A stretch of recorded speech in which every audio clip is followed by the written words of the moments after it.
Γεια σου και καλώς ήρθες στο κανάλι μου. Σήμερα, όπως είχα πει και στο προηγούμενο βίντεο, θα ανεβάσω και θα φτιάξω εδώ πέρα μαζί σας τη βαλίτσα της κλινικής που θα πάρω. Να σας πω ότι η κλινική που θα γεννήσω είναι ιδιωτική, συνεπώς τα πράγματα που χρειάζονται σε σχέση με το δημόσιο νοσοκομείο είναι πολύ λιγότερα. Και πάμε λοιπόν να ξεκινήσουμε.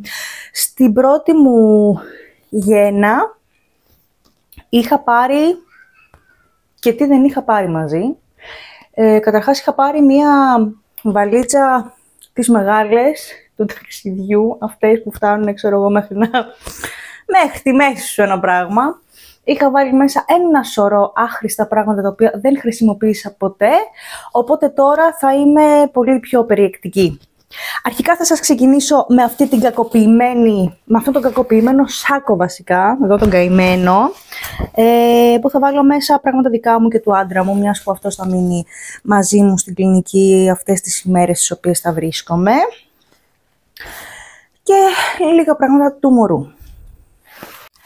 Λοιπόν, θα ξεκινήσουμε φτιάχνοντας πρώτα τον SSR. Αυτό εδώ πέρα θα πάρω. Λοιπόν, και φυσικά θα βάλω μέσα επιθέματα στήθους σε περίπτωση που τρέχει το γάλα, αν και εικάζω ότι θα τρέχει, γιατί έχω καιρό που έχω σταματήσει το θυλασμό και σίγουρα θα χρειαστεί χρόνο πάλι να εδραιωθεί ο θυλασμός. Ξηραφάκι. Οδοντόβουρτσες για μένα και για τον άντρα μου. Συνθήκες, τις συγκεκριμένες τις προμηθεύομαι από το Jumbo. Οδοντόβουρτσα, οδοντόκρεμα, ναι.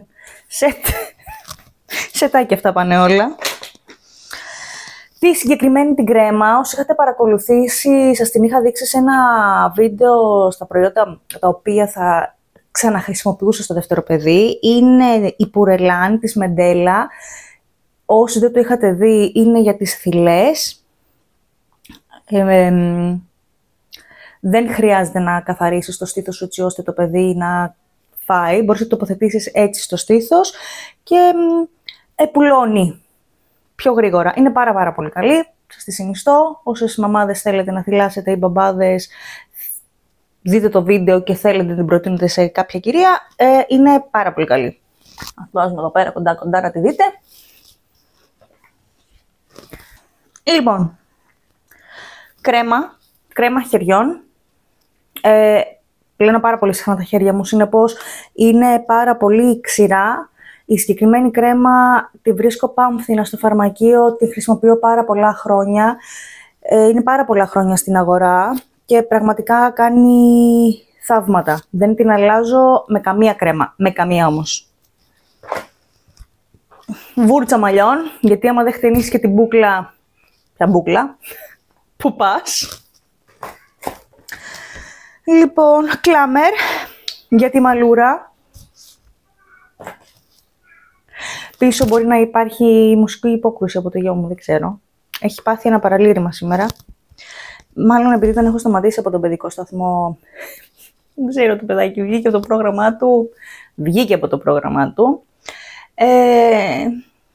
Αλλά πρέπει, γιατί οι ιώσεις καραδοκούν.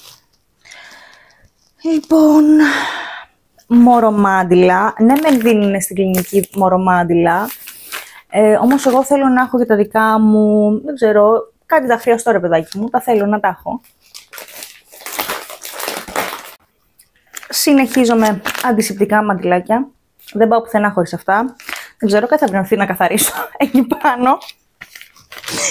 Λοιπόν, και αυτά θα βάλω στον SSR μου. Λοιπόν,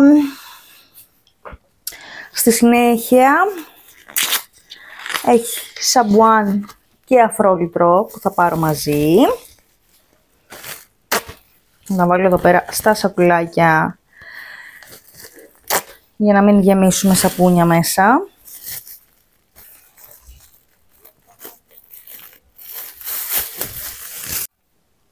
Σταμάτησα το βίντεο έτσι ώστε να μην ακούγεται αυτό το χρούτσου το ενοχλητικό.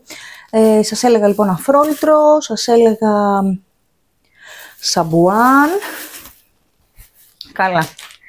Εννοείται ότι ένας άνθρωπος μικροβιοφοβικός σαν εμένα δεν πάει χωρίς...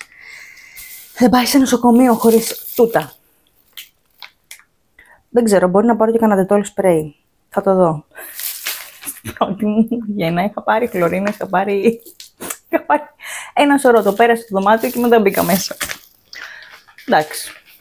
Φυσιολογικό δεν είναι, αλλά δεν θα ήθελα να κάθομαι και να κουμπάω εκεί πέρα που έχει ακουμπήσει τόσος πολλής κόσμος.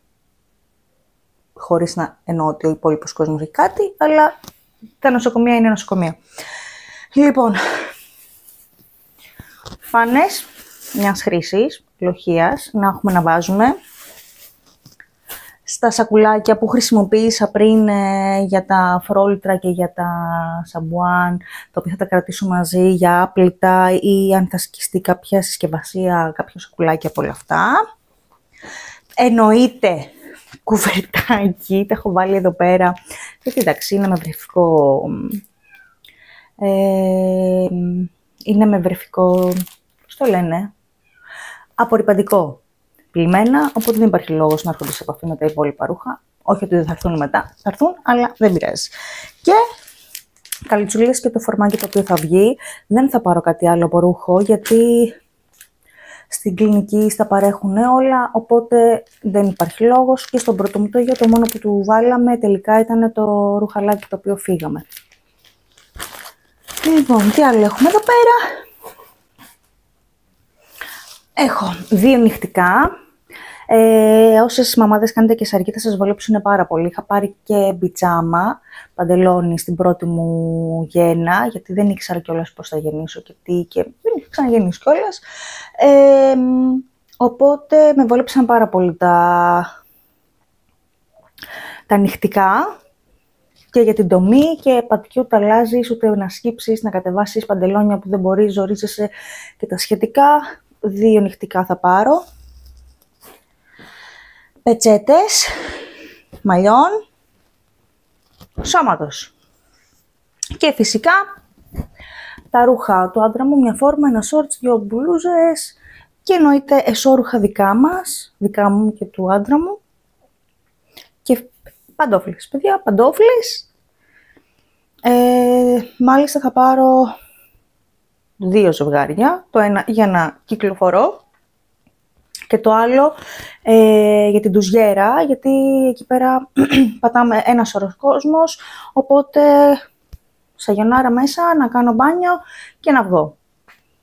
Αυτά νομίζω θα πάρω, δεν θα πάρω κάτι άλλο, ελπίζω να χωρέσουν σε αυτό εδώ πέρα το μινιόν, το σακίδιο. Θα τα βάλουμε κιόλας μέσα, θα δούμε πόσες βαλίτσες θα αλλάξω.